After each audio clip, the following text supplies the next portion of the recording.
Tonight is Tuesday, May 27th, 2025, and this is a regular board meeting of Comox Valley Schools Board of Education. Welcome to everyone in the room and everybody that's watching online now or at a later date. We're going to move, our first item tonight is the adoption of the agenda. I can move that. The Board of Education of School District 71 Comox Valley adopt the May 27th, 2025 public board meeting agenda as presented. Thank you, Vice Chair Howe. Seconded by Trustee McCallum-Keene. All those in favor? And none opposed, and that's carried. Thank you. Next, we have the board meeting minutes from April 22nd, 2025. You can pass that. That the Board of Education of School District Number 71, Comox Valley, adopt the April 22nd, 2025 regular public board meeting minutes as presented. Thank you. Trustee Maysack, and seconded by Trustee Leslie. Any discussion? Seeing no hands. Opposed? And that's carried. Thank you. The next item on our agenda is unfinished business. I don't have this line item very often, and I get through this seamlessly.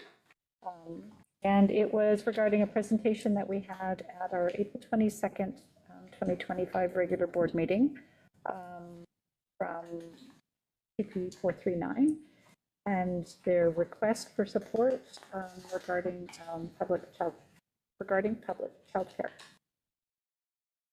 We had some discussion in the meeting, but as is our normal process and practice, we don't make decisions the night of the meeting of a presentation, but we did have good discussion the night of the meeting on this topic.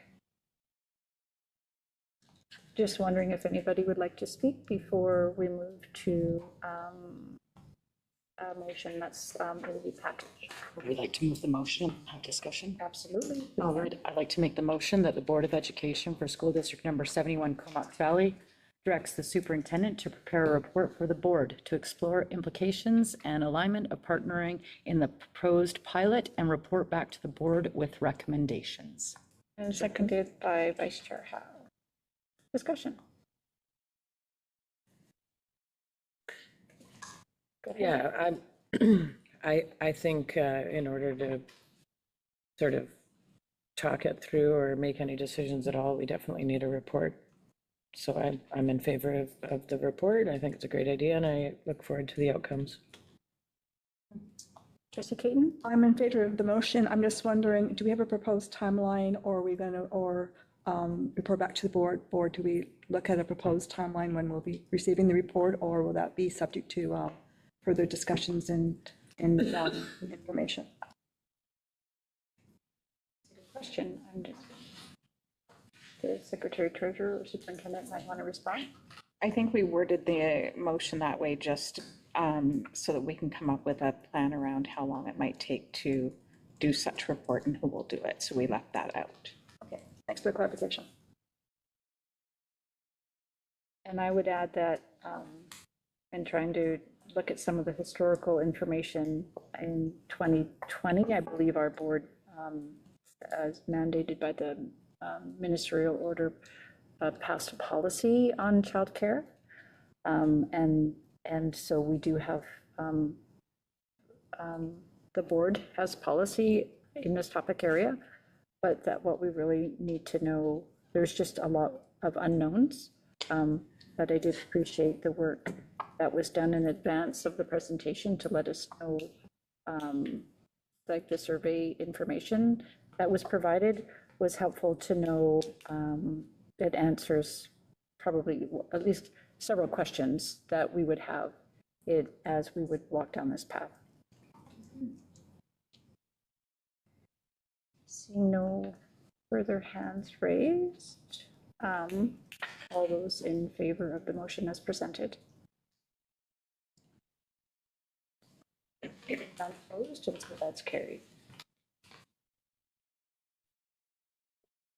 And next, the record of in-camera meeting minutes, April 22nd, 2025, the regular in-camera meeting, and May 13th, 2025, closed committee.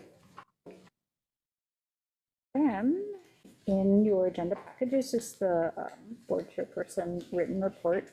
I'll just highlight a couple of pieces. It is National Accessibility Week. And it's a time to recognize and to celebrate. And I will share that during this meeting tonight, one of our trustees, Trustee Leslie, may be getting up and taking a little walk around the room and maybe a stretch, coming back if we need to vote or if she has something that she wants to say. Because sometimes it's even the ability to sit for a couple of hours in a chair doesn't always work in our worlds. So just thank you, Trustee Leslie, for letting us know that you may be moving around, and we will do our absolute utmost to work with you on this. Okay. I also wanted to share that in May, our board met virtually with the Minister of Education and Childcare. And I've listed the key areas that we spoke with her about: professional learning funds, the development of a provincial gender-based violence action plan, and opportunities for partnership with our district, a review of priority fairy boarding policies and their impact on equitable access to education and student well-being, and funding for childcare services that support children with unique needs. Welcomed the opportunity to meet with the minister, and like every other district in the province, always want the ministry to support our initiatives and to support us. But I felt like it was a really good meeting, and I was really pleased with the work that our district did in presenting our information to the minister and her curiosities and her responses. And May is the beginning of our commencement season.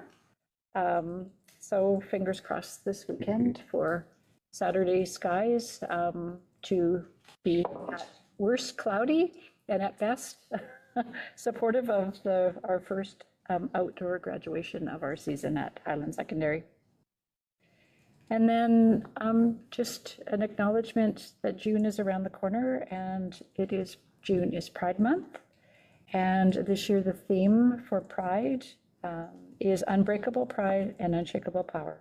We look forward to honoring our community and our commitment to diversity and to the 2S LGBTQAI+ community through education and celebration.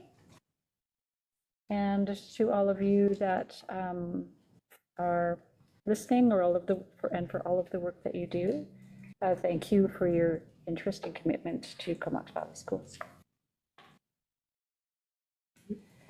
And next, we have a presentation for our special track meet, and I'm not sure which one of our team members to introduce. Thank you very much. Thank you, Chair Waite. I'm honored to introduce Gina Taylor, our district lead for PE, Matt Zadvorny, who's a teacher at Royston, as well as Amanda Lange, who is a PE leadership teacher at Vanier. About 2 years ago, Matt came to me and said, I have this idea. And after a few minutes, I just said, run with it. And what you're going to see tonight is just an unbelievable venture that is the fruits of 3 people who have worked so hard to present just an unbelievable venture for our diverse learners. And you're just going to see some fantastic stuff. The comments we've received from parents, from staff, from students is unbelievable. So I won't say much more, and looking forward to seeing the presentation. So welcome to the board meeting. Thank you, Sean. Good evening. I'm Matt Zadvorny. I'm joined by Gina Taylor and Amanda Lange.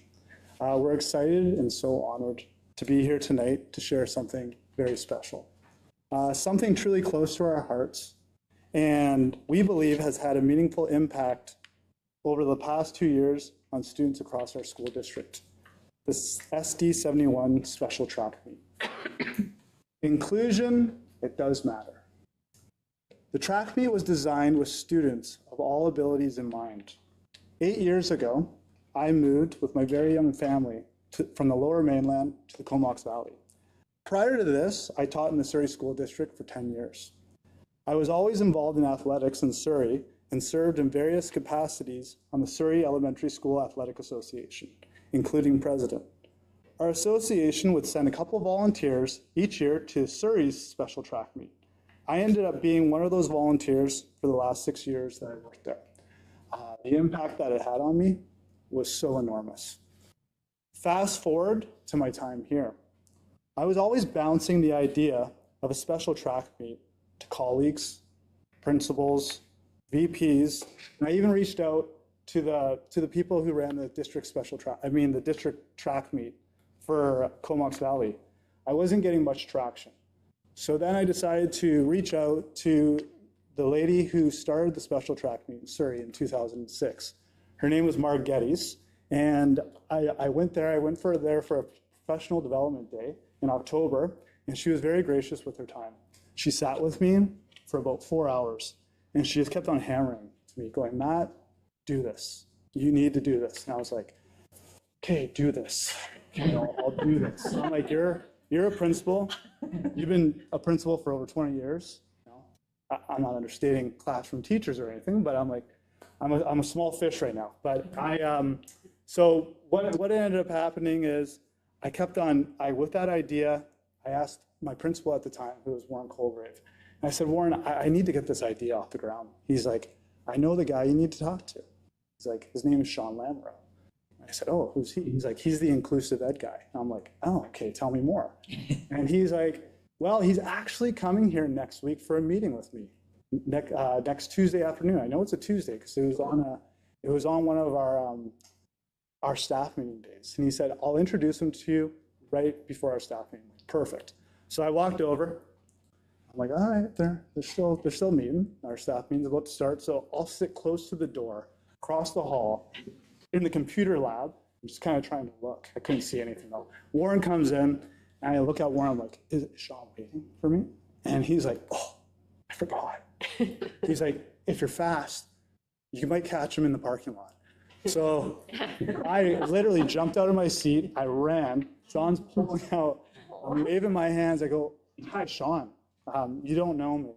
Yeah, I'm the crazy guy running after your car, but I'm Matt Zidwani. And I told my whole spiel. I worked in the Surrey School District. I'm really, as Sean alluded to, I'm really into this idea about bringing a special track meet here. And Sean's like, I know about the special track meet in Surrey. He's like, I've heard of it. He's like, I know all about it. He just said the best thing. He said, let me know how I can help. It sounds like a great idea. I was like, whew, perfect. So then I walked in a few days later. I was talking to Warren. I said, I don't know how to do this. Like, I need a team. Like, I don't know how to do it. And he said, Gina Taylor. He's like, she is the district lead teacher for physical literacy. And I was like, oh, would you think she'd be into this? He's like, I don't know. He's like, I think so. Give her, email her. And I was like, okay, I'll email her. And Gina jumped all over the idea. She's like, I'm in. I'm like, perfect. I'm like, know what we should do?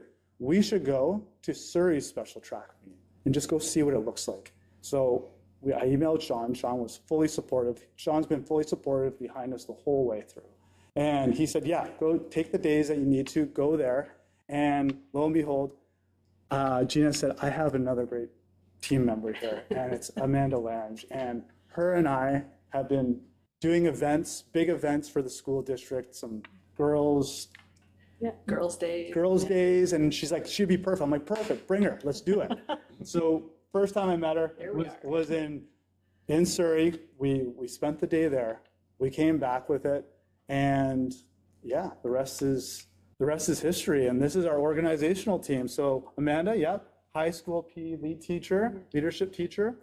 And Amanda's brought in a very key component to the special track meet with helping.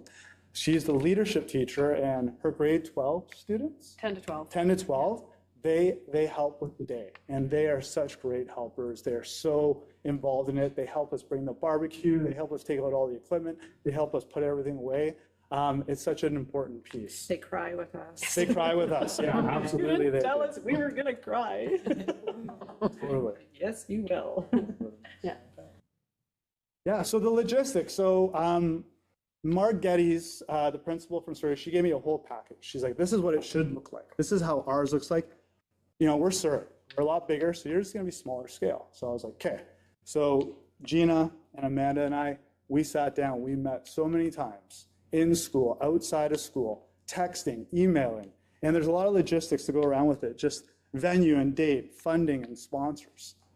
Funding and sponsors, that's a big one for us. Like, we're running around trying to get people in our community, can you please donate, right? Like, I'm going into banks, pitching the idea, giving them letters, and it's just been a great experience. For Canada Trust helped out last year, Royal Bank helped out this year. Gina and Amanda have both brought in local companies that have funded and sponsored us, so that's been a huge part. Volunteers, huge. How many volunteers did we have this year? About 100. About 100. So it takes a lot to get this off the ground. We didn't have to ask for 100. We maybe talked to 20, and then all of a sudden our emails were like, yeah, Totally. all of a sudden People we were- had 100, yeah. and we weren't saying no. We're like, yep, come on. So the cool part about it is retired principals, retired teachers are reaching out to us. They're part of it. And one of the principals came up to me last year. He said, you know, Matt, it was Brian Goodwin. He came up to me and he said, the only thing I'm upset about is the fact that this didn't happen much earlier. He's like, this is amazing. This is great. This is what we needed. Put Alan Douglas at the start line. Mr. Schatz was at the finish line. She was pinner. And we didn't know what was taking so long. We're like, you guys, like, he's on the thing. Get going. Like, we got to get these kids running. And Oh, yeah, Esther goes, Yeah. he was really, Alan's at the start line. It's like just like they were working together again. Yeah. so yeah, just a lot goes into planning a big event such as this one. Yeah. So we had lots of volunteers, like we said, community members. We had Vancouver Island PL leads. Gina was able to use some of her connections with stuff she's doing outside of the district. We're going to go into that in much more detail later. We had the schedule set up in such a way that we had a check-in. We had a warm-up with everybody all together. Everybody, meaning our volunteers, our athletes, our parents, our spectators. And then from there, we did running races. And then we broke the kids into groups. And we'll explain that in a little bit. They rotated through 4 stations, had a break, 4 more stations, and then we had our wrap-up dance bubble party. So this is, We gave you the program just at your desk, if that's what you're wondering if that is. That's the program that all the schools. so this is just our warm-up. You can see we've got all sorts of people getting in there with Leanne from Studio ITF. The running events, like we said, Alan was on the start line. We did a 60 meter, an 80 meter, and 150 meter. We had a number of different heats based on our athlete numbers. See, coming around the corner.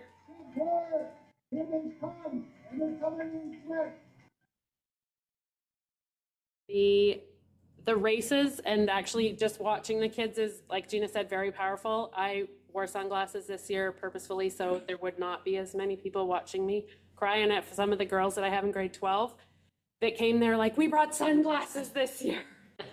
So these were our groups. We had animals assigned to each group of about 12 to 15 kids.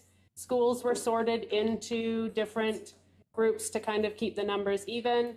And then there were leaders that had the animal pictures on sticks that could walk and the kids could follow. So right after the running races, they just went to their animal and they stood behind their animal and then that person took them to stations. So we divided this, last year we had 6 stations and about 80 kids.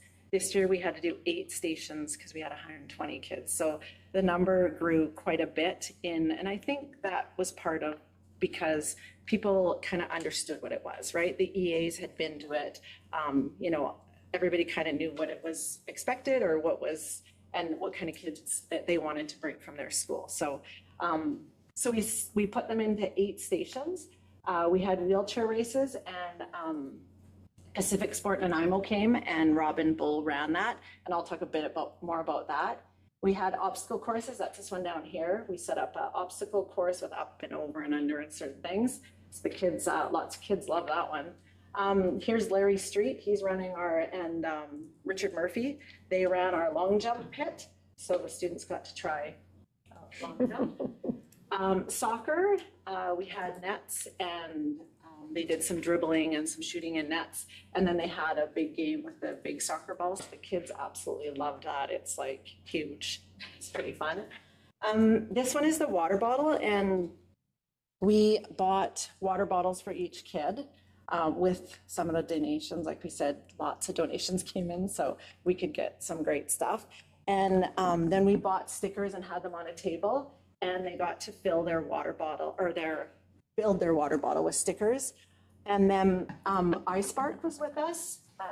It's one of the groups that I work with outside of the school district. And Pauline did a Rethink Your Drink. So she taught the kids about healthy drinks that you could have and alternatives. So she made and I can talk about that after it shows on a picture, but so the kids then filled their water bottles up with a healthy drink. Okay, javelin range. This was a new event for this year. Students joined members from SET BC to blast pool noodles out of leaf blowers and launch small ducks into a pool. It was super cool. It was so much fun. It was actually pretty cool. The Darren Mitzel, he's from SET BC. So last year he was meeting with myself and my team at school for a student, and I just casually mentioned, I said, we're doing a special track meet. He's like, oh, I'm in town. He's like, can I come? I'm like, yeah. I go, well, you should come. I'm like, that'd be great.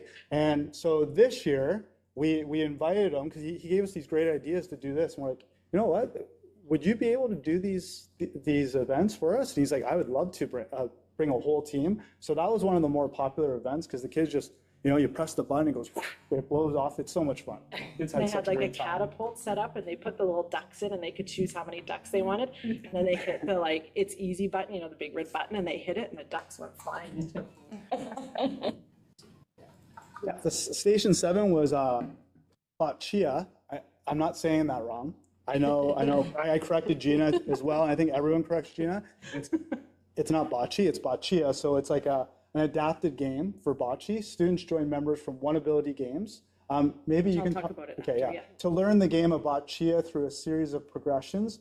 These include using a ramp and throwing and rolling boccia balls into hula hoop targets. So you can just see that all of our activities are geared towards all abilities. So whether it's just rolling a ball down a track or throwing or rolling, everything is made for students of all abilities.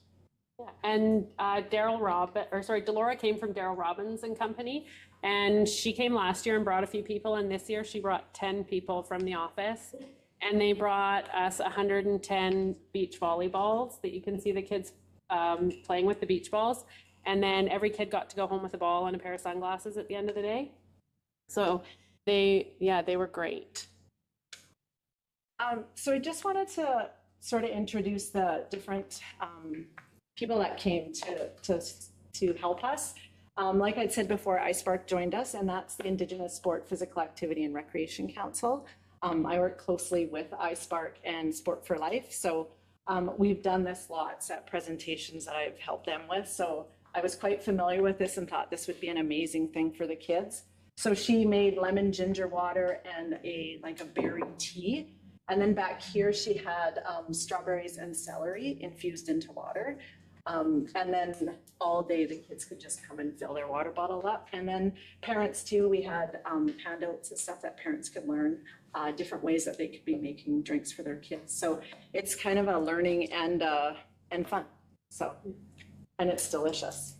I'd met Robin Bull last year when I asked if we could borrow their wheelchairs. I wanted to do an event at Courtney Elementary that had 2 students in wheelchairs. And she said to me, you can borrow them, but we can't come up. And I said, oh, no problem. I've got a truck. So I went down to Nanaimo and borrowed them. So from there, I sort of got to know Robin and she wanted to be part of it. So she now comes every year with her wheelchairs and teaches the kids about a wheelchair and then does races with them. So actually, it's the adults that even love it more. Every adult's in them racing the kids. It's quite fun. Like Matt said, SETBC came. They're from Vancouver, and they're a provincial outreach program funded by the Minister of Education and Childcare.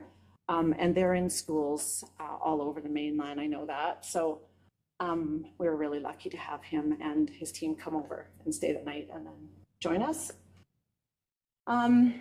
This is a big one. I met Andrea through Sport for Life, and I've now become part of her committee on the One Ability Games.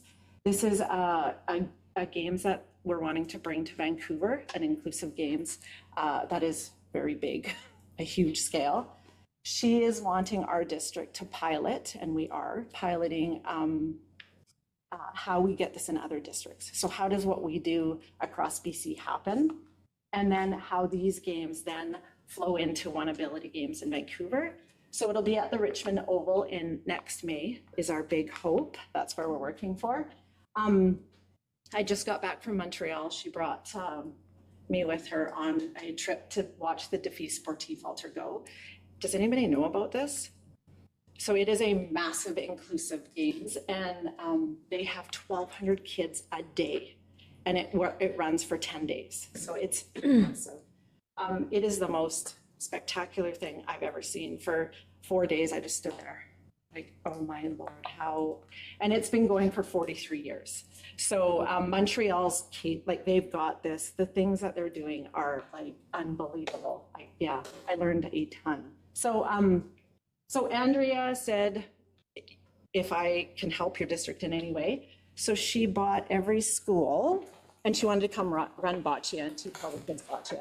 So she bought every school in our district a set of boccia. So I think it was like over $8,000. So every school now can practice and play the game of boccia.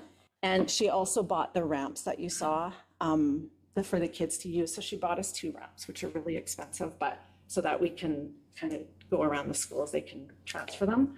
And then she also bought all the food for the day. So everybody at the track meet ate from our concession that we'd set up. So yeah, she's very supportive of all this. What's that? Things she did. Oh, and she also gave every school that participated, so there was 21, because we also invited Gallardi and Coeur d'Alile. So she gave them all a banner. So this is Ollie with his mom. She's a teacher in our district, and yeah, so she was very generous and very helpful. Yeah, so you can see that it really did take a lot of people coming together to make this happen. Well beyond us. I think we've touched on pretty much everything. You can just kind of have a quick scan. McDonald's gave ice cream coupons to the athletes and coffee to the adults. We had tents. We had the firefighters. We had BC Ambulance. And yeah. And Main Road Contracting, the gentleman who donated to us, his daughter was in the track meet last year, and he was so happy with it.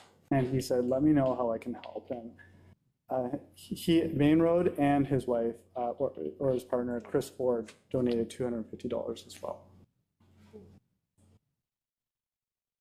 So this was our wrap up. The end of the day, we did a mini marathon, and the mini. Eat some candy and watch some movies. Matt asked them what they're going to do after they've done this. All on the mic with me. I got this from the Montreal, the Sportif Games that I was at. They did this mini marathon where anybody could go out on the track and you do a full lap, and it's just really cool and really fun. So we thought we'd do it this year and try it. So that was the start of the mini marathon. And then as they came around, we had bubble machines going, and then the kids got to play in the bubble machine. And then they got beach balls and sunglasses, so we ended it like a little party that they all could involve. And these are the firefighters. I'd asked them to come for a little, come for a visit or whatever, and they ended up staying the whole time. They did the mini marathon. They were like cheering. It was lots of fun. Oops, sorry. Eat some candy and watch some movies. Where do I, where's the thing? Nice. Absolutely. I want to go past this one. Where it just keeps playing the video. There we go. There you go. So, These are the sunglasses and the beach balls that all the kids got.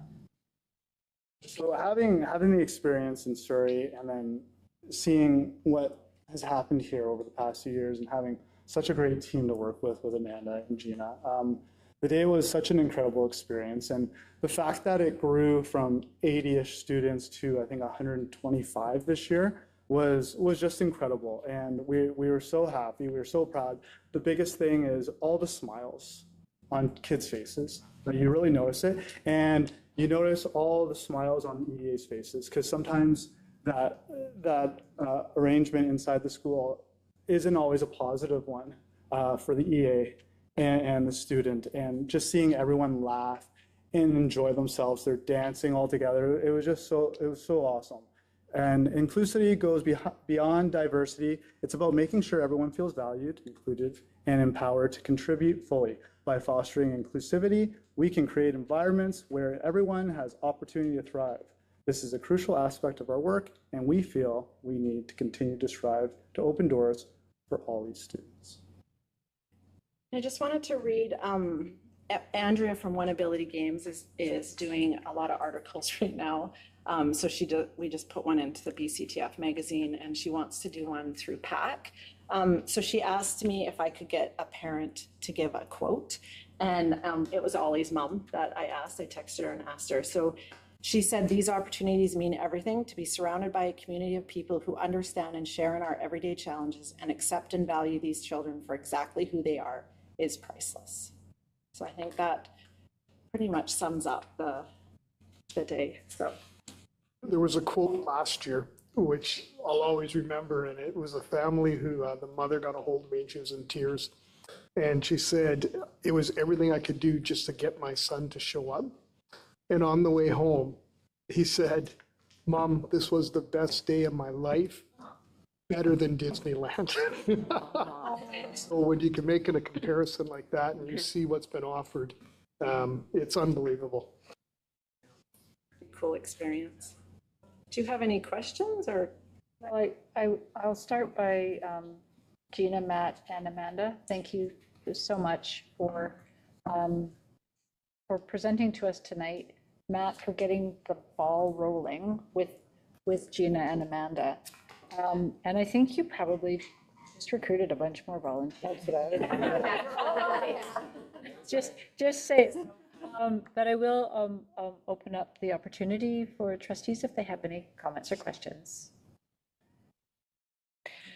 Yeah, I think I echo Michelle's statements. I'd like to be included on the volunteer list, but I just know firsthand how days like this can impact a family and their success. And so I think it's just great. And it's nice to see that it's thriving and that you guys are just, who knows what it's going to look like next year, but I'm very excited to see because it looks like it's just something that's really got some legs. So I'm very proud of you guys. It's awesome. Very excited to hear like that you got to present to us and we got a little more detail. I didn't know about it, but yeah. You do. Yeah. Trustee Caton and then Trustee Leslie. So thank you again for the presentation. You did mention that you were trying to get this into every school district, you being a pilot. And I'm wondering, well, how that process is working. And as trustees, we have connections to trustees on the island and other parts is that please feel free to connect with us so we can happily connect with our association. But when you talk about connecting with other school districts, are you looking at having each school district participate or coming together as sort of an island group or regional group to celebrate students together and what you're doing, or is it more, what's the rationale purpose behind the that? Yeah, so Andrea from One Ability Games, she has a ton of connections all over. I mean, all the way to Montreal. It was very eye-opening on how much we can learn, right, from all these people. So her vision is to get it into districts through like principal meetings, superintendent meetings, that kind of stuff, and then through the people that she knows. This is what she would, we would dream to see that it does do this in every, in all sorts of districts, but it will take time. I mean, an event like this isn't just a quick, right? Cowichan School District did run one of these because they got in contact with Marg Geddes in Surrey. And I know Marg was telling me that they ran it, and I don't think it runs anymore though. So we're hoping to keep this. We did have 3 districts come visit though. Yes. Last year, they did such a good job that 3 districts sent representatives to watch what happened, with the intent being that this would be kind of a hub that we would then next year be able to add on to it by hopefully having a team go to Vancouver when the actual track meet then occurs in Vancouver. So that would be kind of the vision as we're moving forward. Yeah, and it's piecing together slowly, right? You start to get all these different pieces, yeah, and packs and, you know, that kind of stuff she's involving too, so. Trustee Leslie? My hands go up to you for this incredible leadership and work, and it's hard work. My wonder and question is, wouldn't it be thrilling and amazing if all students could witness this? And I'm thinking the learning here for everybody, right? And how to capture that learning, because not only do the children, of course, benefit, but imagine their classmates, schools, understanding, learning, witnessing something like this. And it's just something I'm thinking about because it is so, as you say, you wear sunglasses, it's so valuable. But imagine the empathy, the emotional understanding and sense of knowing, and what may happen in terms of transferring that in these children's day-to-day back in their schools.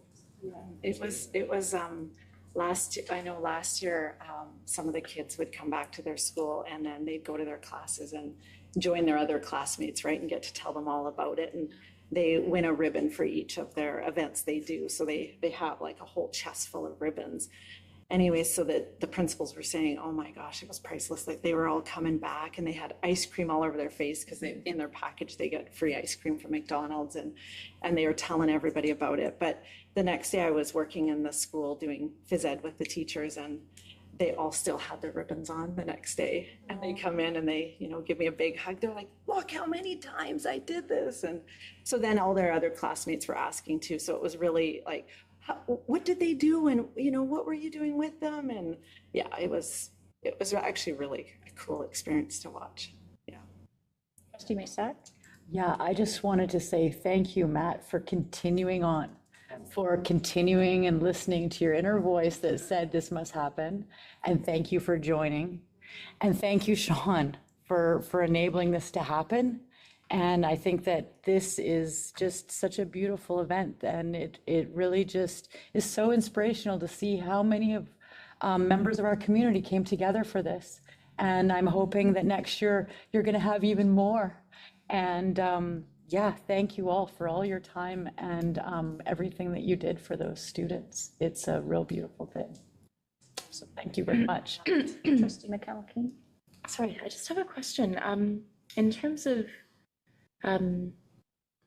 sort of being a part of the day. I know you said last year perhaps there was 70 and this year there was 120. Is that correct? Sort of students who are actually taking, as opposed to the leadership students involved in helping it, facilitating it. I'm curious, what is it specifically? Would it be designation that sort of led, you know, how does it come into that process, and in terms of like neurodiversity that may be more invisible, or is it sort of principal led? Like how would that come to be? That's a great question. Thank you. And I could take that. So it's autism, physical disability, and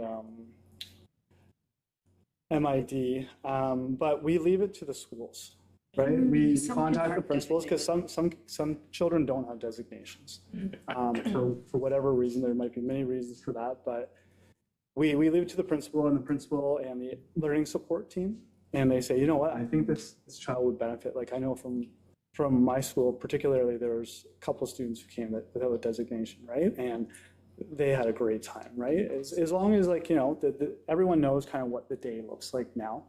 and who these events are geared towards. And yeah, it's grade 3 to grade 7. I don't know if we ever mentioned that as well. It's grade 3s to grade 7s.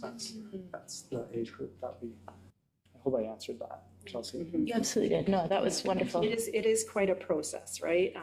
Yes. Yeah, finding out the kids and then the numbers come in and then we can sort them through teams. And Yeah, so it takes all 3 of us to go but through we the don't know list. those kids like an LST does, so, yeah. No, and like last year, we had Heather Robertson involved. We had Andrea Wilson, Jane Rondo, and they were screening our list because we didn't know. So there's some times where we had to contact the school and say, oh, would this student fit? And, now that everyone knows, we didn't have any, there wasn't. And then they also any build issues. like social stories for them. So they also build a PowerPoint that we send out. So using like the pictures, and Jean Rondo is so amazing. She comes and takes pictures and Craig takes pictures. And then we build a new PowerPoint for the kids to show what the day looks like and what they're going to expect. And then they're building, the little pictures that they can put on their cards so they know exactly what's going to happen and when. So that's a big piece too, right? Front loading the kids to know what's going to happen and how it's going to work is huge, so that they come and they know exactly what their day looks like. And then there's a quiet space. There's a tent set up for like some downtime. And it was noted that some of the kids who didn't leave that tent last year were fully engaged this year. Yeah. Another question? Yeah, no, that was really helpful. I was mainly just thinking, what an opportunity in terms of building empathy for like also here and like, maybe the school designates sort of the one child and then a nice buddy for them to come and take part in sort of helping facilitate for them. Like it was lovely to hear about the leadership students. I was thinking that was such an opportunity. Really enjoy it. Thank you. Yeah, no, these are great questions and comments. Thank you again. I love Susan's idea, though. I'm already thinking about good buses are just that's a brilliant path. Do you mind if I show one more exciting thing that our district got, just to give a huge thanks to the Connects? So I've been working with the Connects Foundation since about October, and they want to bring to districts all across BC floorball. And so they asked if we would pilot it. We're like, we're piloting lots of things right now, but we're just keep going. And see if we can get a system going on how we can get every school in BC with equipment. So what we've done is we brought the Connects Foundation in to three of our district schools. So Highland, they came into Rob Road, and they came into Lake Trail, and they taught the teachers and the students floorball. And then my job now until the end of June, so it's like every day, I'll go into every school and teach the teachers and their students the game of floorball in hopes that teachers see it, they'll teach it, and they will. They're amazing that way. So the Connects gave every school got this bag with 38 sticks and 50 balls. So I think it was like over $65,000 worth of equipment that they've given to our district. And then they've also done a full, which this is usually what I do for teachers. So when they handed me this, I was like, this is golden. And they also did a full resource package. So I've laminated a package and put it in all the teachers. And then each teacher will also get this to have, because they've got binders of things that I've created over the years that they can put in. So yes, so this was given to our district. So it was a pretty big win for us, I think. And it's such a fun sport. I was telling Gina for the past 2 weeks, I've been playing this with my class. It's so much more inclusive than It's much more. where we used to play with the little hard pucks. Yes. So And it's really like, cool you to know, see. it can't slap shot, you can't, right? It can't come above your knees. So it's a much, and the sticks are all different sizes. So they gave us right hand, left hand, and sizes. So it's for grades. This kit's probably about grade 3 to 7. I mean, the littles could use it. It would just be a bit, yeah, so. Thank you. I actually probably should move on unless it's super quick. Okay, all right. Thank you very much. That's great. I'm just looking at the time and I'm. No. We need to do our agenda today.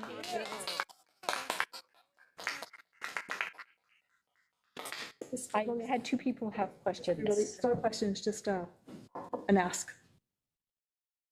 Okay, I'm wondering if the Board of Education would consider writing a letter on behalf of the district acknowledging and thanking the Canucks for their amazing presentation. I think that they didn't have to do it, and they did, thanking these wonderful ladies, but I think the acknowledgement from the district would be something that we should consider. That was just my ask. Is the district, has the district thanked the organization at this point? Sean and I. I'm right here.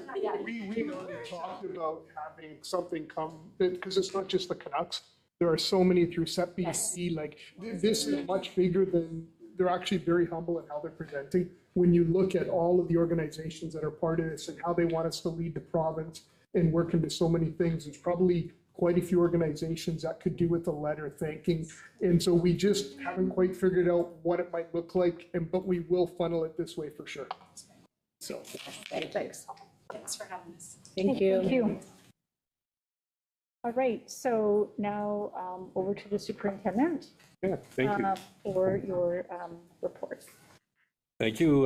What a great start to tonight's meeting to hear from Gina, Matt, and Amanda about the second annual track meet. I also think we need to acknowledge how lucky we all got away with. I thought I saw them and know their energy, and they had equipment that the fact we got to just sit was wonderful. So thank you. I was really, really fortunate. I don't think Gina does too many presentations where the whole group isn't moving. So thank you for that gift tonight. But what a great just reminder of what school is all about. It's those moments, it's those opportunities, and when we see our students honored as they are for who they are, those are special moments. We just want to see that be what every day looks like. So a beautiful, beautiful way to start tonight. I wanted to also acknowledge Carolyn Yonga. She's a dedicated NIDES educator whose leadership and collaboration with the BC Teachers Federation has been recognized nationally. Carolyn was part of a research group that engaged new BIPOC educators and elevated their voices through a powerful takeover edition of Teacher Magazine. This work earned 2 national awards, the Fighting Oppression Award and the Katie Fitzrandolph Award from the Canadian Association of Labour Media.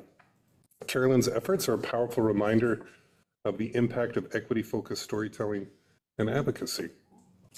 This Friday, our district will be hosting a virtual event that will be available to all students in all schools titled Celebrating Indigenous Brilliance, Knowledge and Resilience. All staff and students will be invited or have been invited to join a special sharing session featuring Denise Augustine, a respected Cowichan educator, knowledge keeper, and storyteller. Denise will lead in a very powerful exploration of story, connection, and Indigenous ways of knowing, and we're very grateful for the opportunity to come together this week in learning and reflection. I wanted to share that this month we had a group from Glacier View Secondary's leadership class represent the Comox Valley Schools at the Ministry of Education and Childcare's Mental Health in Schools Conference in Vancouver. Their student-led presentation highlighted programs and activities at Glacier View that support student mental health and wellness. Meeting twice a week, the class focused on student-led projects with real impact. Their underlying message was clear. They want to talk about mental health, they want to be heard, and they want to be taken seriously. So I want to offer congratulations to these incredible student advocates who traveled all the way over to Vancouver to speak to a very large group of people. I want to provide congratulations to the students who took part in this year's Reading Links Challenge. Students across the district came together to celebrate reading, teamwork, and literary knowledge. Special kudos to the winning team from Faye Nides. A lot of Nides shout outs tonight. And heartfelt thanks to our community and teacher librarians for leading and supporting this meaningful initiative. I want to give a congratulations to Taylin Stuve, a grade 11 student from Highland Secondary School who just competed in the Gymnastics National Championships in Calgary and helped BC come home with a bronze medal. Our students continue to shine on national stages. Hornby Island Community Schools grades 7 and 8 students just returned from an unforgettable exchange trip to Quebec City filled with cultural learning, Indigenous education, even a student-led presentation to Honorable Minister Yves Duclos. The trip, made possible through support from Heritage Canada and YMCA, was an inspiring and transformative experience for all involved. Although this feels like a late acknowledgement, because Terry Fox typically happens in September, we just got the press release that indicated and showed that Mark Isfeld Secondary raised an incredible $11,905 for the Terry Fox Foundation, which placed them the 4th highest school in BC and the top fundraising high school in Vancouver Islands, an outstanding tribute to Terry's legacy and a remarkable show of student leadership and compassion. And then I'll just echo Chair Waite's sentiments that this is graduation season. I want to take a moment to acknowledge this milestone moment for our students, for our families, and for staff. We've already celebrated our international education graduates, and this weekend we look forward to the first of our secondary school ceremonies, beginning with Highland on Saturday. These events are an opportunity to reflect on our students' journeys, their growth, and their exciting futures ahead. And we look forward to celebrating with our school communities in the weeks to come.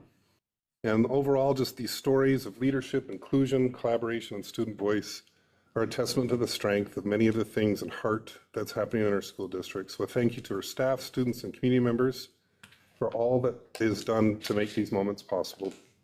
And as we step into the heart of graduation season, I want to wish each of our graduates and their families a joyful, memorable, and especially safe celebration as we mark this important milestone. And then if I could, I'll just carry on with a brief verbal update with the strategic plan. So I just wanted to provide a brief update tonight on the continued implementation of the strategic plan. All schools are currently in the process of developing their annual school growth plans. Plans will be submitted prior to the beginning of summer break to the board office for review, and they will be housed on the website. Department plans in alignment with the strategic plan. District departments are also preparing their department plans using the newly developed online form. These plans will detail key strategies and operational goals tied to the strategic plan.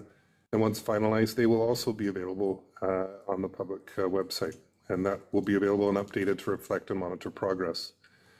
We also have a significant order at the print shop with some new posters that summarize key components of the plan and that are intended to help continue to display and bring attention to the design principles and the goals of the strategic plan. And lastly, I just wanted to note that assessment criteria for monitoring progress of the strategic plan is being worked on with year-to-year comparative data. When we receive data from the ministry from the recently completed student learning survey, we will be able to provide an update on progress in the fall. And just circling back to Trustee Caton's request, I have what I think is a draft motion that we can bring to our next meeting under old business that in terms of the letter. So I just wanted to make sure that everybody knew that we hadn't just blown right by it and it wasn't going to circle back. But I think I've captured what you wanted, and we can review it for a motion for the next meeting. I just wanted to share that before we moved on to business services. And I'm going to ask the Secretary Treasurer to lead this next part of the meeting. I will hand it off to our Assistant Secretary Treasurer, Jennifer Nelson, who will provide information from the briefing note that is within our package. Do I need to go up to the front, or is from ideally, or is it? Just wondered. That's okay. I don't have a presentation, so I'm just speaking to the report. It's helpful then on the recording, then you're more than a voice. You are more than a voice, but for the presentation, then it's helpful. Yeah, so this report, it's on pages 26 through 31 of the agenda.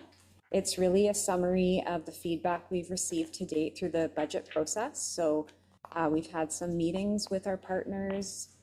We were at the committee of the whole, and our partners attended, and we answered questions. We did the presentation at the IEC, as well as launched a survey that was on our website and we shared on social media. So we've now compiled the survey information, and we have in attachment 1 to the report is a summary of the comment of the themes. It's been summarized there. So currently we're working on compiling the full budget. So on June 10th, you'll see the full operating capital and special purpose funds with a draft of the template as well. And that'll be the next look at the budget. And just to note that this feedback that you're receiving at this point, it can be considered through the annual process, but it will also, you'll be able to consider it when we bring surplus restrictions back to you in June.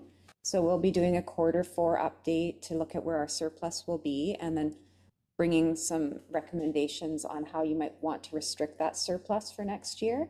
So you can certainly refer to the feedback on making those decisions, as well as when we get to the point where we're doing the amended budget in January, February, that is based on our actual enrollment. So you can also, we'll be referring to feedback through that process as well.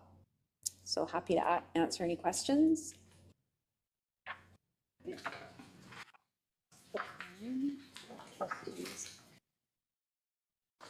I say it was interesting how some of the items were similar, but in reverse in some of the feedback. I did appreciate how many people took the opportunity to provide the thoughtful feedback, and I think that shows the commitment of everybody connected to Comox Valley Schools. Trustee Caton? Sorry, I was going to just add, in all my years of doing budgeting, which has been 10 years, I've never seen this many responses to a survey on a budget. So 285 responses is very, very well received.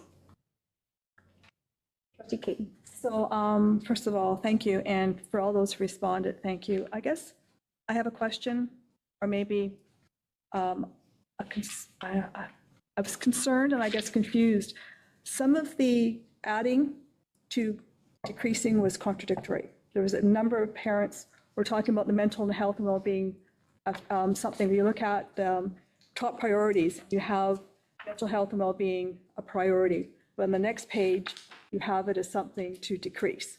So I'm wondering if I'm going to ask this question. So I'm wondering if this is indicative of what we're doing. And I also looked at the diversity and inclusion and equity as being two areas which I was kind of surprised to see on that one there, that priorities, they weren't a priority, but yet they're one of our top part of our strategic plan. And then I looked at that one there. So I'm just wondering how this was interpreted, because some of this is contradictory to what our district has talked about, our strategic plans.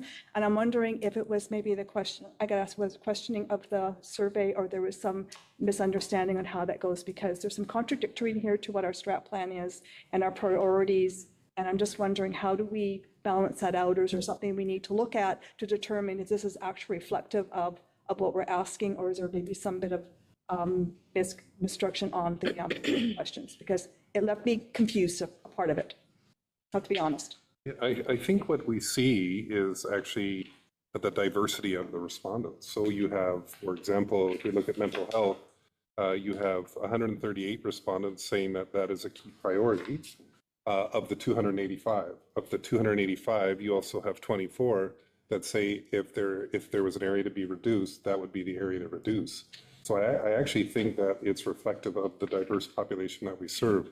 I would point out, though, that I find it personally concerning when we have things like equity and diversity are also seen as low priorities and the first to go. So I think that those are pieces that I would just add, that in the overwhelming interest around improving student achievement, that the way that occurs is through equity and through inclusive practices. So they're actually mutually they're paired together actually in a fundamental way. So you won't have academic student improvement without addressing making the system equitable. So I think there's just lots of those pieces that represent diversity within the respondents and their values. Trustee Masak trustee McConnell-Kane, then trustee Ellinger. Okay, thank you. First, I wanted to say thank you so much to the 4 students that completed our survey, and huzzah to them. And I was also wondering if there was any other ways of distributing the survey that we could try to achieve more student feedback. And if there was any other ways, I see here, I'm really thrilled to see all the 5 different options. So the email, the website, the social media, the community meetings, and then the printed materials. And I was just curious if we had maybe one of the scan codes available for students, or if you could share a little bit about what was available to try to promote our students' responses. Yeah, let me jump in just a little bit. I think there's lots of ways potentially that we could make a survey a little bit more accessible for students.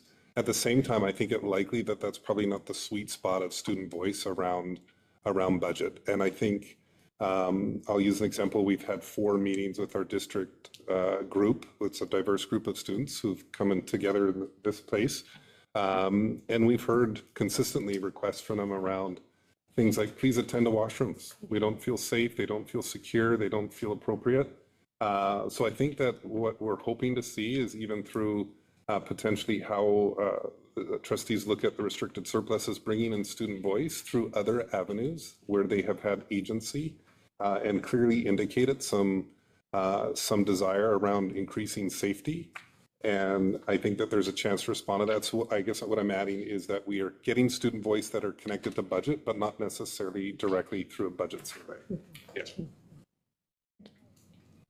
I don't have a question. I just heard, I just want to make sure that everyone ensures that they look at those percentages on page 28, because I heard parents mentioned, and parents are 20.7% of the responses that came in, and I think it's just important to note the amount of staffing that responded, and the large majority in those answers. And speaking to Jeremy's concern, I think that's worthwhile to make sure that it's really highlighted.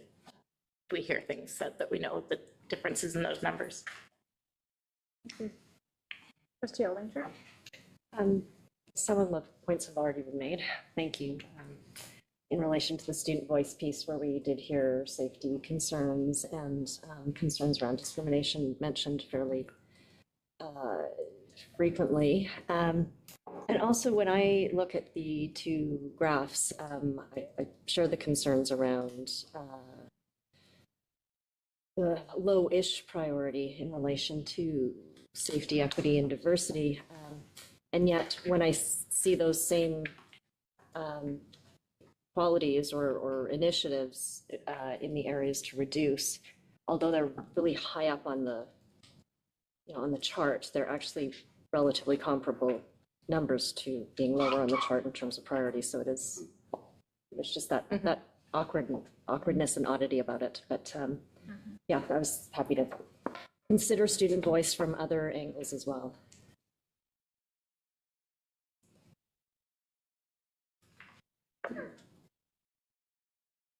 Okay. One of the observations when looking at it and seeing how those respondents responded is maybe they all didn't read the lines to be the same.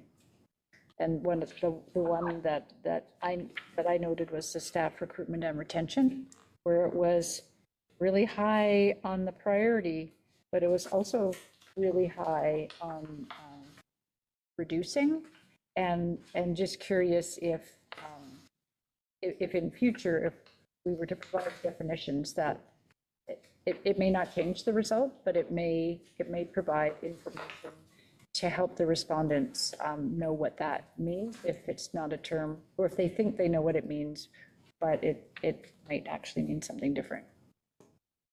Trustee Leslie? And just a comment regarding top 2 priorities. I think on a very positive note, those are positive things. Yes. Improving student learning, achievement for all students, and of course, literacy and numeracy are always high on the priority for all students. So I believe in looking at that, equity, diversity, and inclusion are part of that. That's how all students, and I'm just echoing what Jeremy says, but flipping it, let's flip that, look at the positive, positive being we all want all students to do well and achieve well. And how do we do that? Through equity, diversity, and inclusion. So I just want to leave us kind of with that thought. Thank you. Thank you. I don't think there's any more questions. We mostly had comments, which were insightful. Let's better understand. Next, the teacher staffing briefing note. Yeah, on page 32 through 36 of your package is a briefing note with regards to teacher staffing. This was something that was asked for at our last meeting, and again, focuses at this point solely on teacher staffing and administration. And then at our meeting on June 10th, we will provide more information, not at such a granular level, on other positions within the district. So you have all of the information in front of you, and I would love to provide a big opportunity for questions, given the information is extensive. So I'd be happy to just maybe move to that unless you'd like more of an explanation. Did you want to, there was one, it's on page 35. Oh, thank you, yes.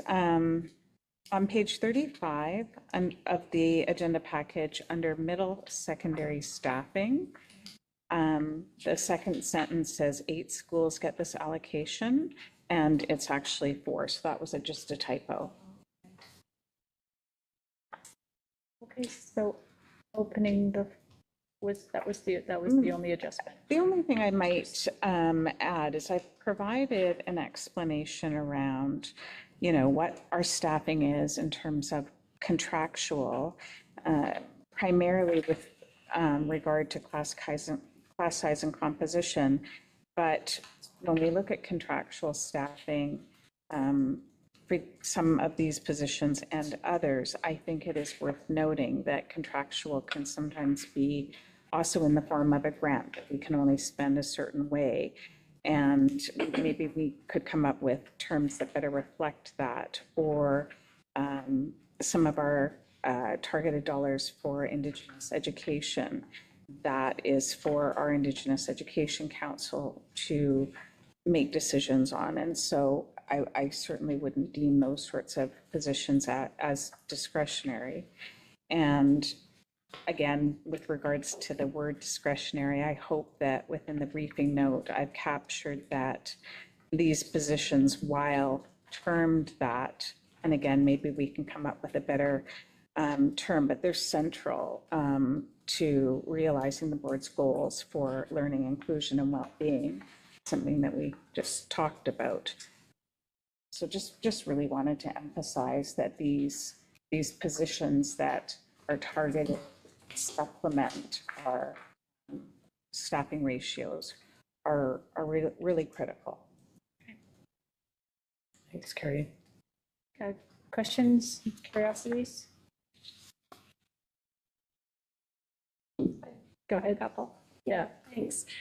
First of all, I have a big thanks with an exclamation mark. I really appreciate the breakdown. It's a lot. It's a lot more information. I had a few questions, both on page 34 around the formulas. So there's a bullet point, formula-based staffing allocated based on established internal guidelines developed through operational experience and system needs over time. I'm assuming that's district-based rather than province-based, and is that? Correct, yes. And are those internal guidelines held in this board office, and are they like kind of, are they guidelines that are reviewed annually I'm curious about the guidelines. Yes, I mean, the formula-based staffing tends to be established at the district level.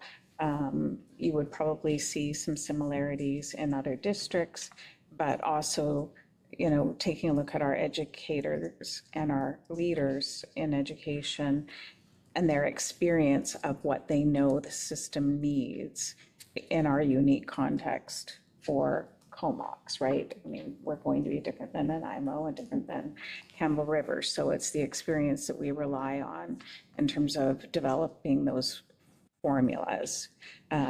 We have them for a number of different positions, clerical, custodial, and the basis of that formula could be different. And then just as a follow-up under the elementary staffing for administrators and middle secondary staffing for administrators, I see that's also formula. And my question once again is whether that's like a district-based formula? And then I imagine it has some of the same components of it's a little discretionary and depends on like numbers and who's filling positions. And the school and the complexity of the school. So it might be a bit of a standard formula, but then you're going to take into consideration it's a school that's, Denman or Hornby, or, you take into the unique context of the school as well. I don't know if our superintendent would add anything to that. I have a couple of questions. This report was created with a really short turnaround time, and so thank you. And what I'm wondering is, when I look at page 35 and it has the counseling line item for middle and secondary, but there isn't one in elementary. Is it just that it may not have made it in there given the timeline?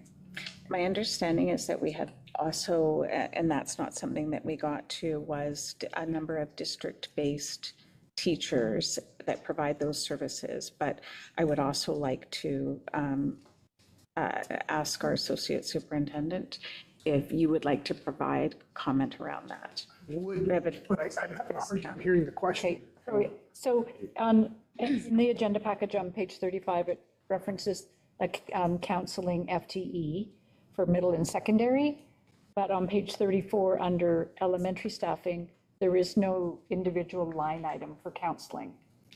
And sorry, Sean, and I was wondering if it was just omitted.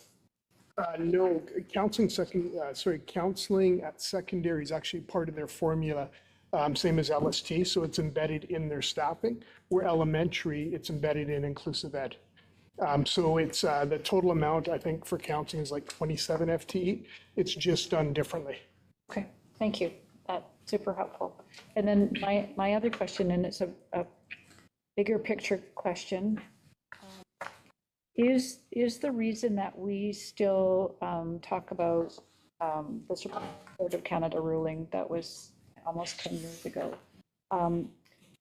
and the number of teachers estimated and the dollar value, is it because it's a separate line item that's a Ministry of Education and Childcare hasn't rolled that into base funding and they provide it to us as a separate line item? Is that? They do. The CEF fund, Classroom Enhancement Fund, is still considered a separate, on our operating grant tables, a separate pot of funding, and we're required to report on that. Okay. In terms of, justifying the amount, and the amount is based on applying our language from the restored, the restored language, to your point, not new anymore. Right. And I think I also wanted to emphasize just how important that language is to providing supports in our schools. It's significant in terms of class size and composition. And both in funding, but in meeting need. Okay. And I understand the importance when you look at the actual dollar value and impact. Mm-hmm. It's just interesting that it hasn't been, it hasn't been connected in to the funding and is still separate. Yeah, good point. Yeah. Any other questions or comments from trustees? I do also want to share my thanks. This is,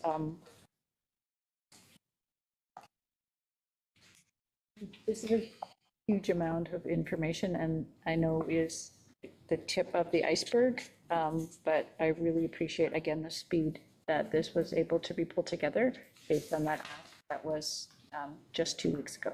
Yeah, I agree. Thank you. Thank you. All right, moving on to board standing committee reports. Sarah Jane, could you? Yeah, I can move the motion that the Board of Education of School District 71 Comox Valley receives the report to the board dated May 13th as presented, 2025. And seconded by trustee Leslie. Seeing no hands raised, all those in favor? That's carried. Thank you very much. And our next is the 10th at 7 p.m. here in this room. And the two topics are celebrating the 2024-25 school year and the final draft budget of 2025-26. And next, I will move on to the ad hoc policy committee board reports. And trustee McCaskey? Yes, there's a board report in for April 29th and also one for May 14th.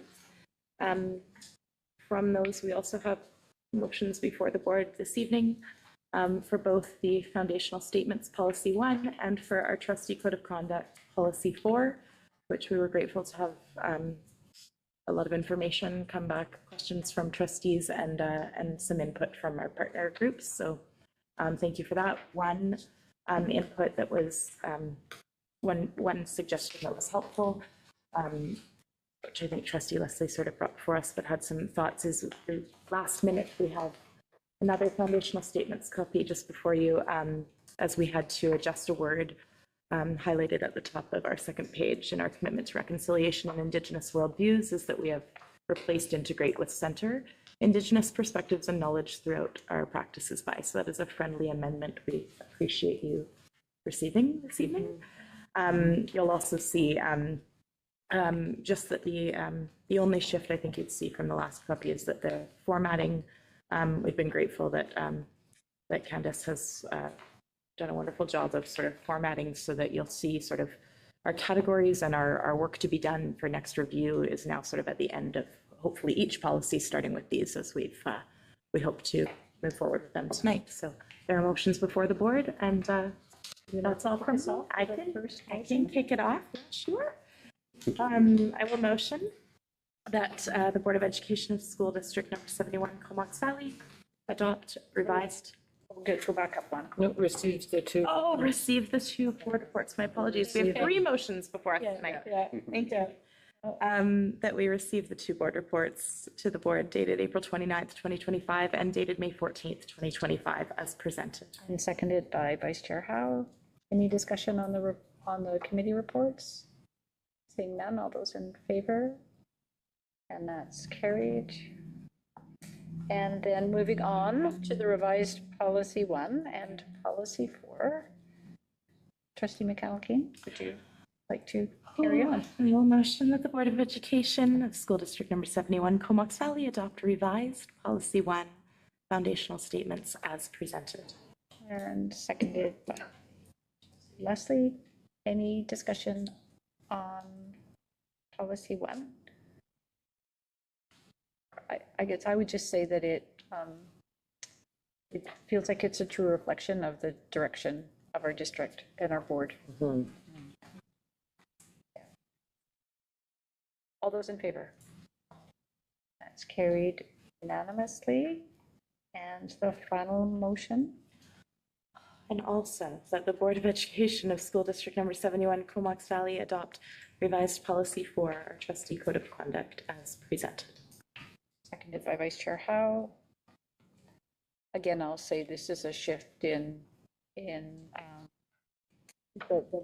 reviewing the world and walking in a good way through our work. Vice Chair Howe?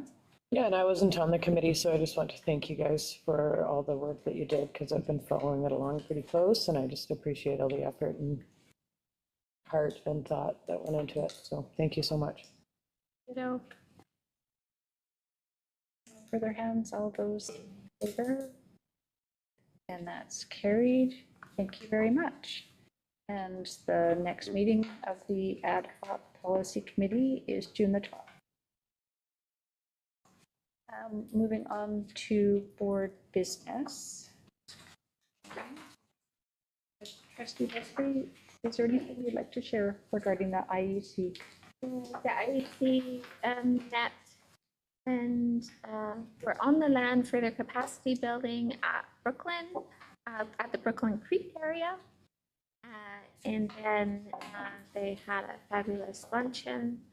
They returned, and the grade 4 Big House experience was in the afternoon. So plus a budget presentation. So I think that, you know, I can't speak for the team. I was there for the luncheon component of it.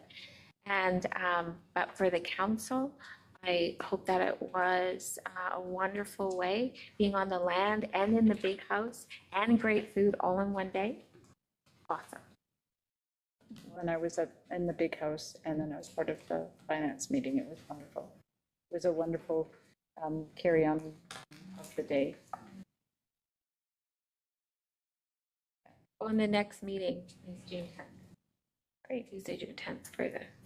Thank you. And now we have the Gender-Based Violence Working Committee, Trustee Report, Trustee Aldinger. Yeah, thank you. I think at one point our committee had thought that we might be finished our work this year, but a decision was made at our most recent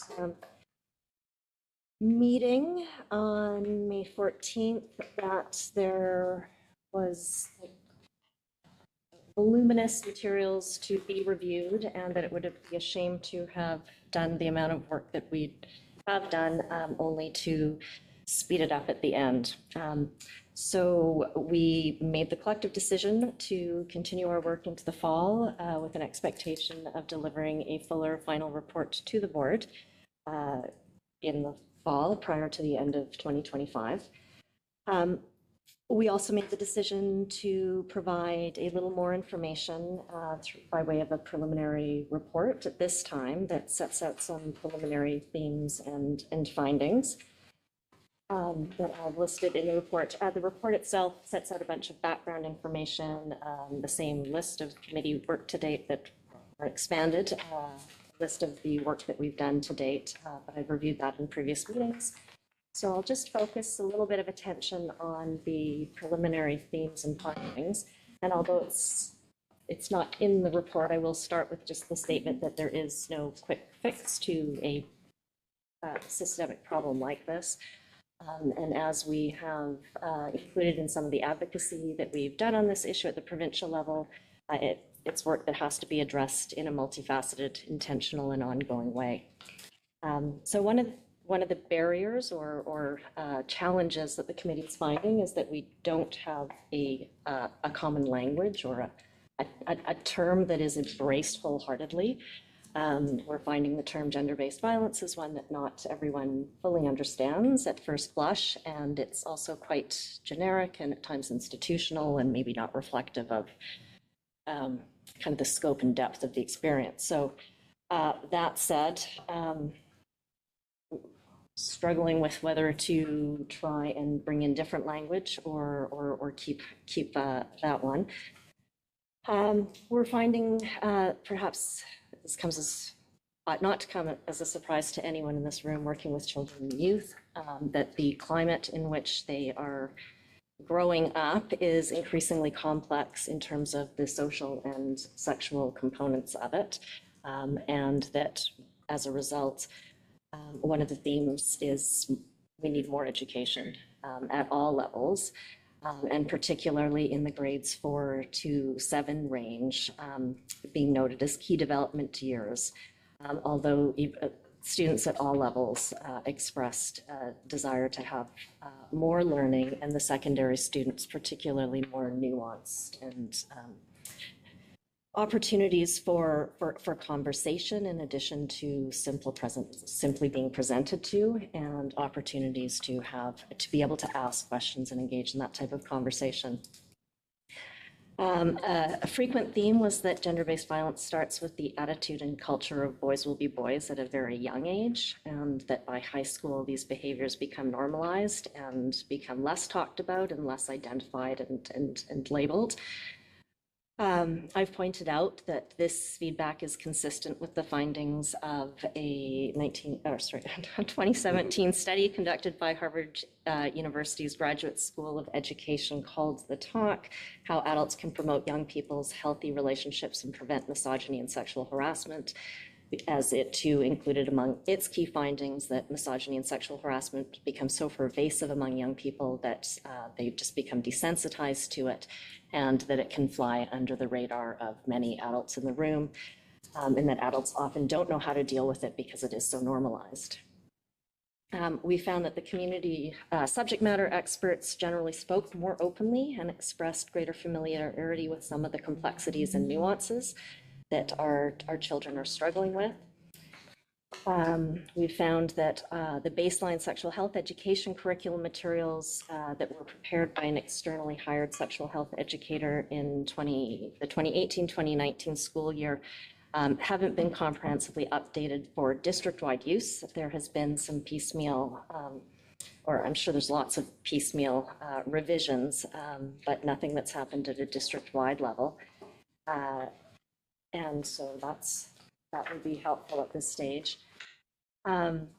We found that our district doesn't have a specific policy, and it has quite a flawed administrative procedure when it deals with, in relation to gender-based violence and sexual misconduct between students.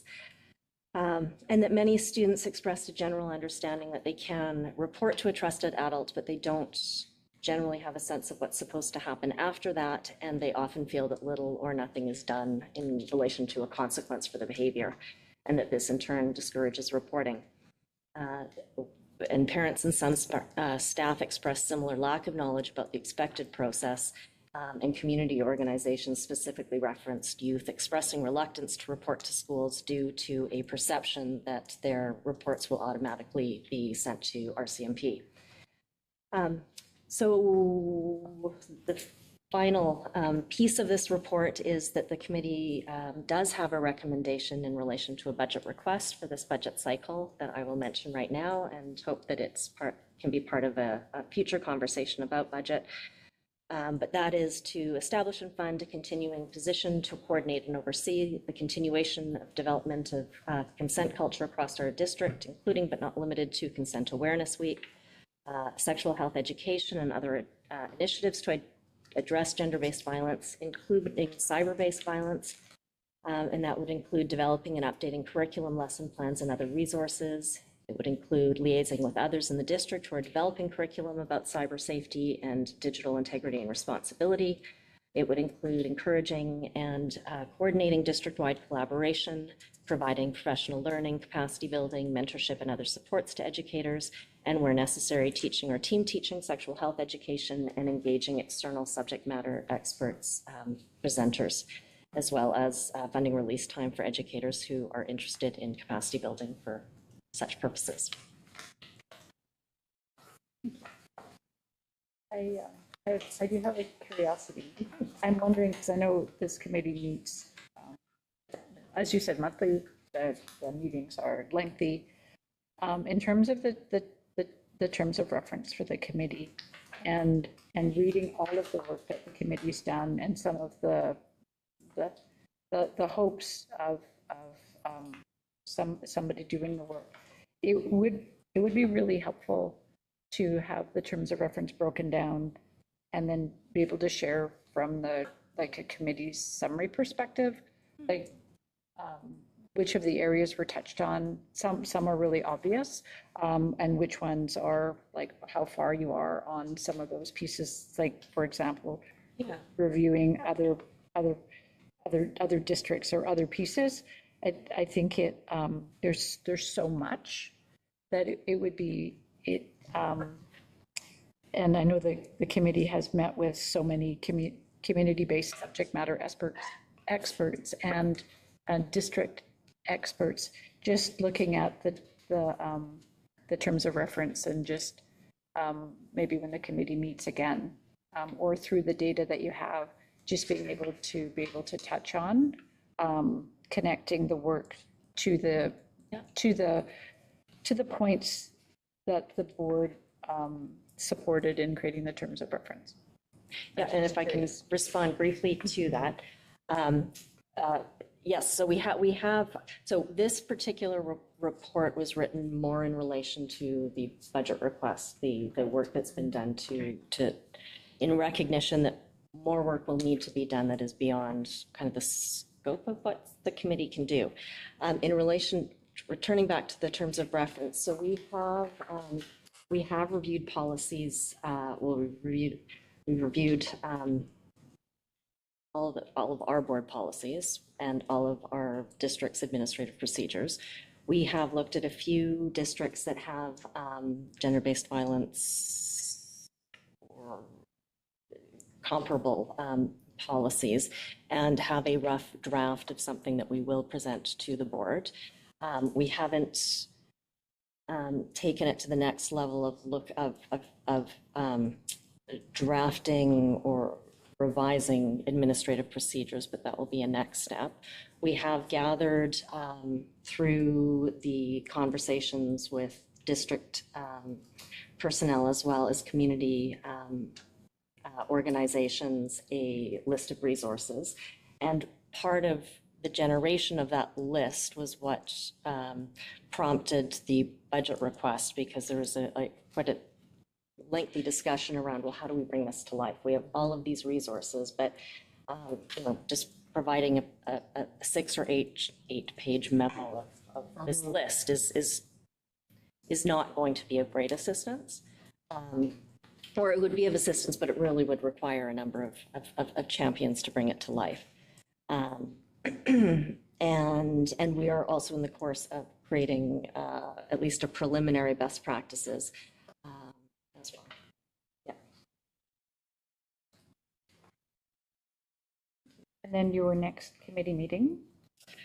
Yes, is Wednesday, September 24. Thank you. Thanks very much. Next on the agenda, we put a line item here for the recent BC School Trustee Association annual general meeting.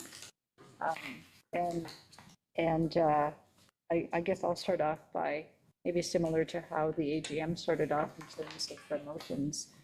Trustee Caton and I will both have the opportunity to chair, and they always give Trustee Caton, I'm going to say the most complicated one is the end. Known as the closure. And to move everyone along. So I had the opportunity to open the motion section of our AGM, and Trustee Caton closed it, and you got us out of there earlier than I think people anticipated, which was no small feat with a room full of 60 school boards and from British Columbia. And just wondering if any trustees who attended have anything that they'd like to share. Well, I do have something that I found quite remarkable. It was that every motion that was brought forward that day was passed that day. And so I'm not sure if that has happened before, but for me, it was powerful that every single motion brought forward by all of the boards across BC went forward. Okay. I'm just going to talk about the theme, and if you look at, and there's one motion, if the Ministry of Education and Childcare only granted one motion, and that was in the Surrey School District, was to adequately fund public education to where it was in the top 2% of the, I can't always, on that one there, that every single need that every single district had would be fully funded. And that was the general consensus, is that funding was a big part of it. And it was interesting to see the theme was about money and supporting students and money and supporting students. And we had over 42 motions with about 38 of them regarding funding.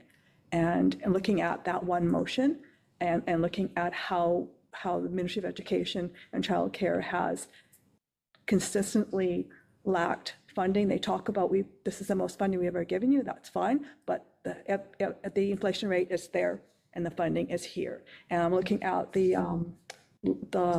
DPAC from Surrey and the teachers that were on the law and legislation yesterday talking about that specific thing. So out of those 42 motions, I would say the majority of them was particularly deal with funding.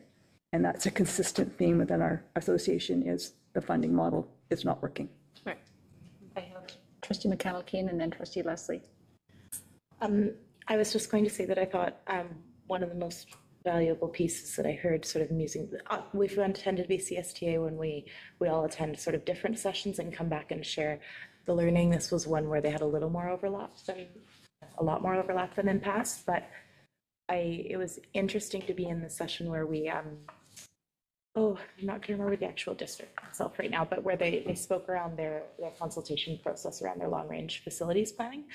And I thought that was something that I heard like a lot of us, networking and chatting about, and it really got some generative conversations around, whether it's that itself or how that consultation happened, at what stage did it start, and I thought it was fruitful in terms of what we learned from one another and how we sort of ideas built from there. So I appreciated that learning for sure. I just wanted to further what Janet said, and I don't have the term correct because it's not coming up through the brain, but somebody will remember, I'm hoping trustees. But what I found very telling was that the percentage of money that came for education per student funding, BC was the second lowest funded in Canada. And I thought for such a resource-rich province and the cost of living here, we are the second lowest funded by the ministry in Canada. I think it was Saanich. I've just looked up the presentations, and I think it was Saanich. Do you want to have a look to see if I have that right? Yeah.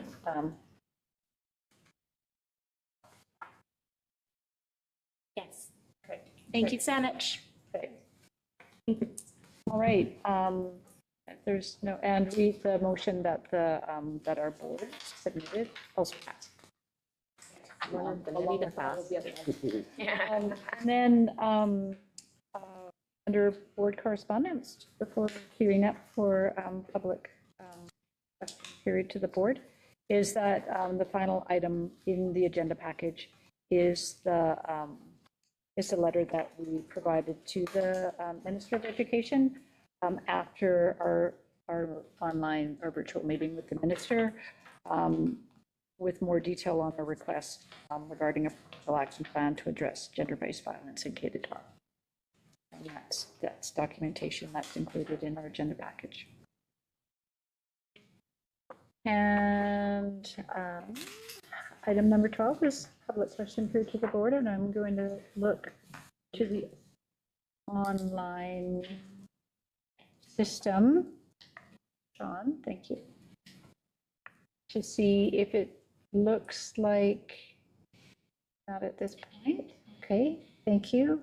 And just looking to the partner groups and public that are in attendance tonight, and curious if anybody has a question from DPAC.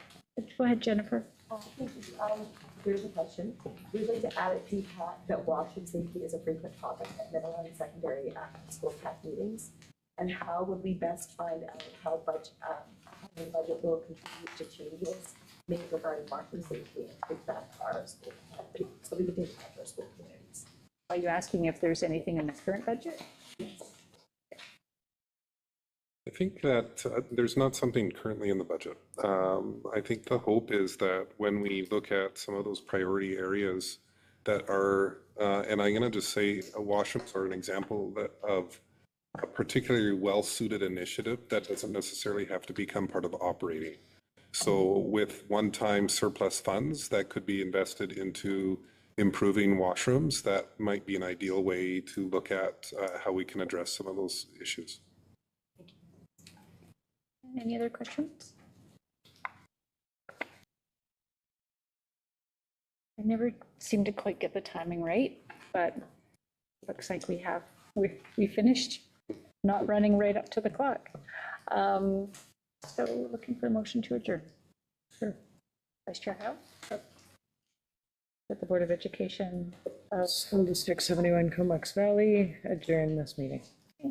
Can it, oh, everybody had their hand up for that one. It was Trustee Leslie. All those in favor? Okay, the meeting's adjourned at